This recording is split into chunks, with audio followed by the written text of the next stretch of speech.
আজকে আপনাদেরকে আমি স্পেশাল ডিমের চপ বানিয়ে দেখাবো।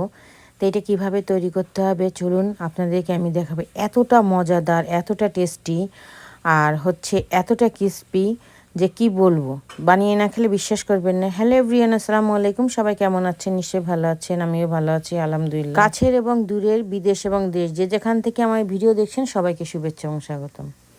তা চলুন এই ডিমের চপটা আমি কিভাবে আপনাদের তৈরি করেছি আপনাকে দেখাবো। তো এখানে আমি 4টা ডিম নিয়েছি। ডিমগুলো আমি সিদ্ধ করে নিব, একটু ভালো করে সিদ্ধ করতে হবে। এখানে 4 পিস পাউরুটি নিয়েছি, পাউরুটির সাইডটা আমি কেটে ফেলে দিব। তো এখন আমি দেখুন ডিমটা সিদ্ধ করা হয়ে গেছে, আমি খোসাটা ছাড়িয়ে নিয়েছি। তো এখন আমি এই ডিম 4টাকে গ্রেট করে নিব এই পাউরুটির ভিতরেই দিয়ে। তো দেখুন আমি পাউরুটির সাইডগুলো কেটে নিয়েছি সুন্দর করে। এখন আমি ডিম 4টা এখানে গ্রেট করে নিব। তা দেখুন আমার কিন্তু গ্রেট করা হয়ে গেছে। এখন এর ভিতরে আমি পেঁয়াজ কুচি দিব, কাঁচামরিচ কুচি দিব, লবণ দিব স্বাদ মতো।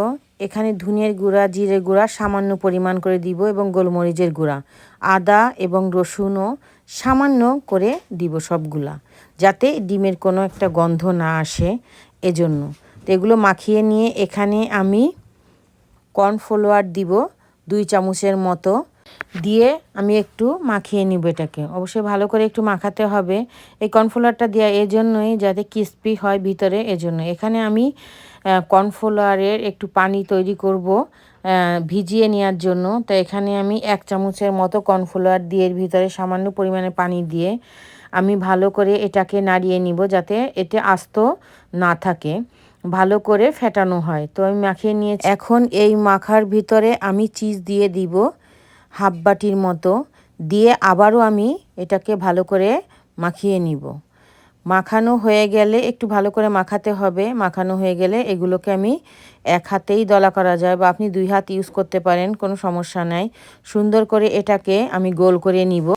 গোল করে নিয়ে এগুলো আমি সবই একসাথে গোল করে নিব।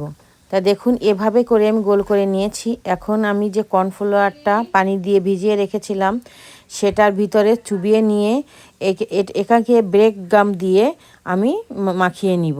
এভাবে সবগুলো কিন্তু মাখিয়ে নিতে হবে। আপনি একবার চাইলে দিতে পারেন বা 2 বার ভিজিয়ে নিয়ে করতে পারেন, তাতে ক্রিস্পিটা ভালো আসে 2 বার করলে।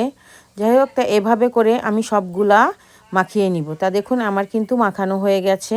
এখন এগুলো আমি তেলে ভেজে নিব। এখানে আমি সাদা তেল নিয়েছি, আগে থেকে গরম করে নিয়ে রেখেছিলাম 10-15 মিনিটের মতো। তা এখন এগুলো আমি সবগুলো দিয়ে দেব। দিয়ে আর মিডিয়াম আঁচে কিন্তু ভাজতে হবে, ফুল আঁচে দেওয়া যাবে না। মিডিয়াম আঁচ দিয়ে এপিট উপিট করে 2 পিঠ সুন্দর করে ভেজে নিতে হবে। তা দেখুন কালারটা কত সুন্দর এসেছে, আমার কিন্তু ভাজা হয়ে গেছে। তো আমি জানি না আপনাদের কাছে এই রেসিপি কেমন লেগেছে। যদি ভালো লেগে থাকে অবশ্যই ফ্যামিলির কাছে শেয়ার করবেন, লাইক করবেন, কমেন্ট করবেন কেমন হয়েছে। তা দেখুন কতটা ক্রিস্পি হয়েছে আর কতটা সুন্দর হয়েছে, আওয়াজেই বোঝা যাচ্ছে। যদি ভালো লেগে থাকে আমার চ্যানেলটি সাবস্ক্রাইব করবেন, আমার ফেসবুক পেজ আছে, ফলো করবেন। সবাই ভালো থাকবেন, আসসালামু আলাইকুম।